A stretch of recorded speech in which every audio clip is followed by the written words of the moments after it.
Imagine getting paid $200 today to agree to buy Apple shares at $177.50, a price $5 below where it is trading right now.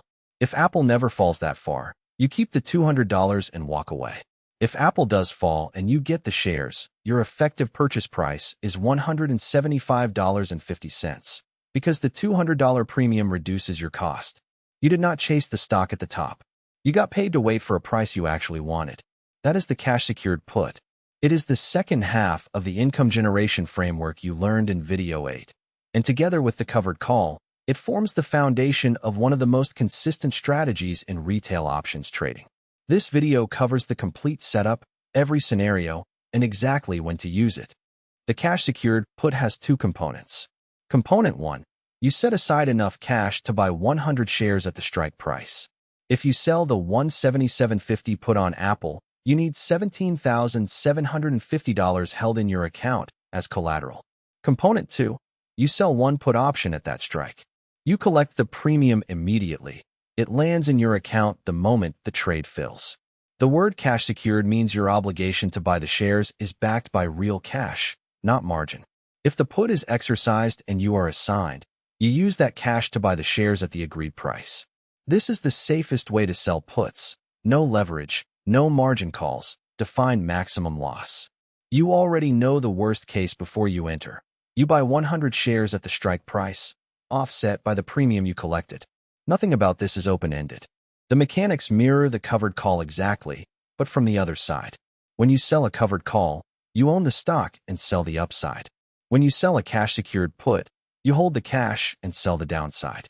In both cases, you are the seller of an option, and theta is working in your favor. Every day that passes without the stock breaching your strike, the put loses value, and that lost value is yours. The premium you collected is the market's payment for the uncertainty you are absorbing. If the stock stays above the strike, the buyer's right to sell you shares at that price is worthless at expiry. Their loss is your income. This is not speculation. You have defined your worst case, buying shares at a price you chose, and you have been compensated upfront for agreeing to that obligation. The only question is whether you want to own those shares at that price. Before going further, this strategy only makes sense if you genuinely want to own the underlying stock at the strike price. This is the single most important rule for selling cash-secured puts. If Apple drops to $177.50 and you are assigned 100 shares, you now own Apple at a cost basis of $175.50 after the premium. If you would be happy holding Apple at that price as a long-term position with a plan, then the assignment is not a loss. It is an acquisition at a price you wanted. If you would not be happy owning Apple at that level, you should not sell this put. The cash-secured put is not a way to collect income on a stock you do not want. It is a way to get paid while waiting to buy a stock you do want, at a price you would willingly pay. Conviction in the underlying is the prerequisite. Premium is the bonus. Strike selection for the cash-secured put follows the same logic as the covered call, inverted. 3 options. First, out-of-the-money put. Strike below the current price. You collect less premium, but the stock has further to fall before you are assigned. Best 4. You want income with a lower probability of buying the shares. Second, at-the-money put. Strike near the current price. Higher premium, higher assignment probability. Best 4. You strongly want to own the shares and would not mind being assigned near the current price. Third, in-the-money put. Strike above the current price. Highest premium, assignment nearly certain. Best 4. You want to buy the shares with a slight premium reduction on the current price, a more aggressive entry. For most cash-secured put traders, the default is a slightly out-of-the-money strike, meaningful income, some buffer before assignment, and a realistic target acquisition price on a stock you want to own. Expiry selection is identical to the covered call, 30 to 45 days. The same theta decay logic applies. You want to capture the accelerating decay curve in the final month without tying up your capital for a full quarter. A 35-day put at the $177.50 strike on Apple will collect roughly the same theta profile as a 35-day call $2 above the current price. The strategy is symmetrical. Monthly cycles work well. Sell the 30 to 45-day put. Let it expire or close it early when it has lost most of its value, then reset. If you are assigned, you transition into the covered call. selling calls against the shares you just acquired. That combination of selling puts to acquire shares and selling calls against shares you hold is called the wheel, the subject of Video 10. The two strategies are designed to run in sequence. Here is the real trade. Apple is at $182.50. You want to own Apple if it pulls back to the 175 to 178 range. You sell the 177.50 put, 35 days to expiry, $5 out of the money, a 2.7% buffer. The bid is $1.85. The ask is $2.15. Mid-price, $2 even. You sell one contract at the mid, $2 per share, collecting $200 immediately. Cash held as collateral, $17,750. Effective acquisition price, if assigned, $177.50 minus $2 premium equals $175.50 per share, a $6.50 discount from today's price. Monthly yield on the cash, $200 on $17,750 equals 1.1%, approximately 13% annualized on the secured capital. On the options chain, you navigate to the 35-day expiry and select the put side.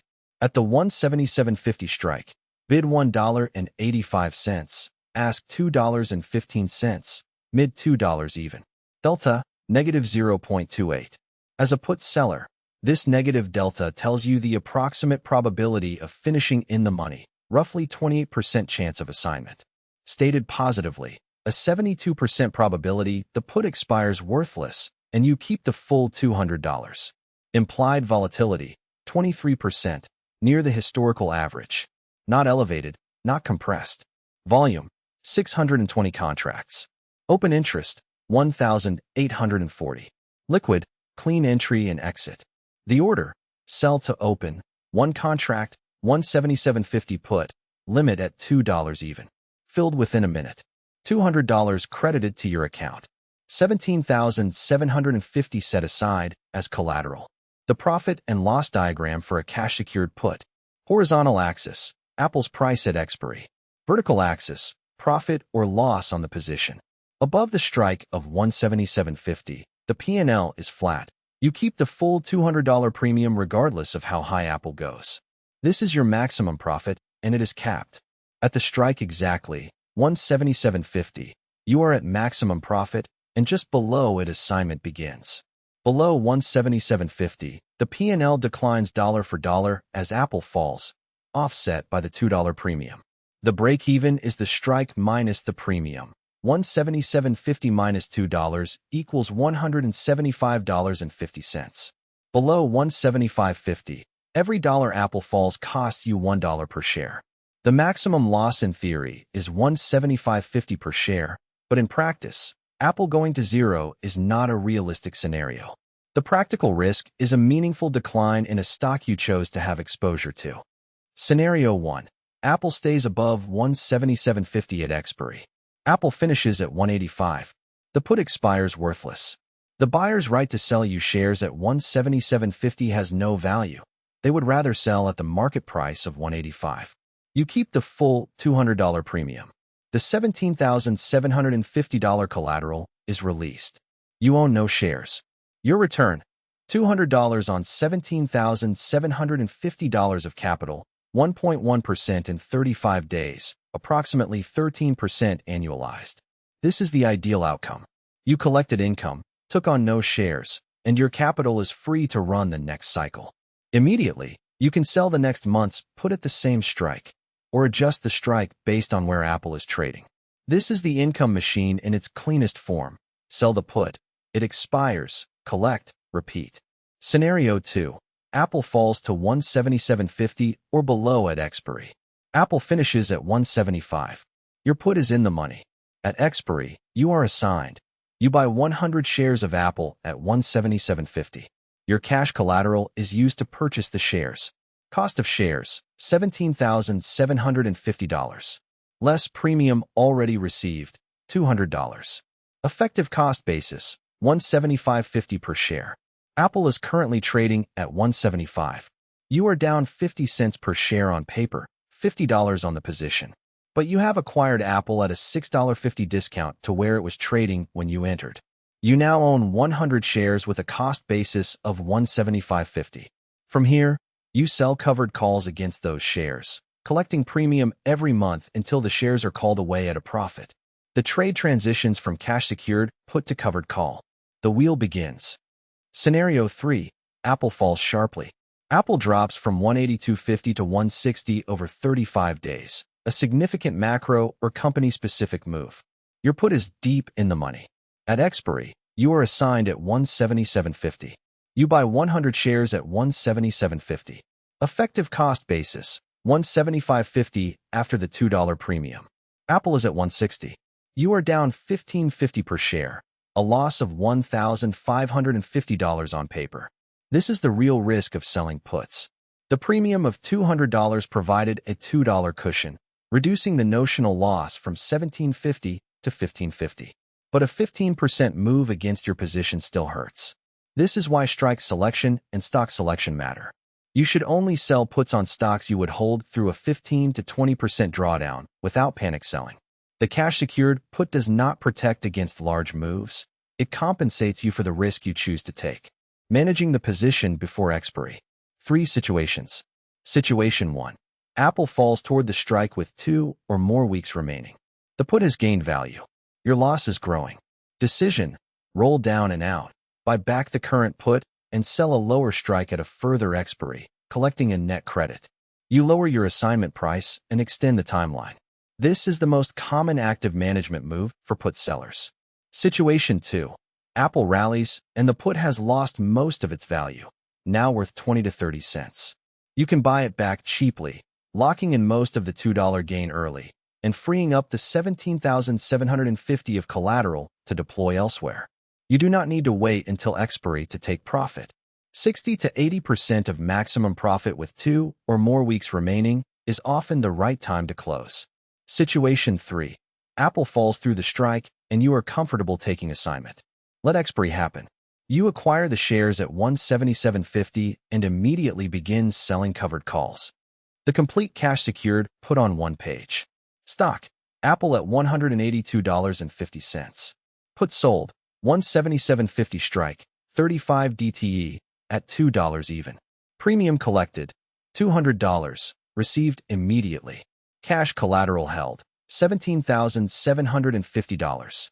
Delta: negative 0.28, 72% probability of expiring worthless. Break-even: $175.50 per share. Effective acquisition price, if assigned, $175.50, a $6.50 discount to current price. Monthly yield on collateral, 1.1%, approximately 13% annualized. Scenario 1. Apple above $177.50. Keep $200. Release collateral, repeat. Scenario 2. Apple at or below strike. Assigned at $177.50. Effective basis $175.50. Transition to covered call. Scenario 3. Apple falls sharply. Assignment at $177.50. Paper loss offset by premium. Hold and sell covered calls. One strategy. 3 outcomes. All predictable before entry. Here is what you now know and can now do. 1. The cash secured put collects income by selling someone the right to sell you shares at a fixed price. Premium is yours immediately regardless of outcome. 2. This strategy only works if you genuinely want to own the shares at the strike price. Conviction in the underlying is the prerequisite. 3. Strike selection: out of the money for income with a buffer, at the money for maximum premium and willing acquisition. 4. 30 to 45 days to expiry. Identical to the covered call. Same theta logic. Same monthly rhythm. 5. 3 scenarios. Stock above strike. You keep premium and repeat. Stock at or below strike. You buy shares at a discount and transition to covered calls. Stock falls sharply. Premium cushions the loss. 6. The cash secured put and the covered call are 2 halves of the same framework. Run them in sequence on the same stock, and you have the wheel, the subject of the next video.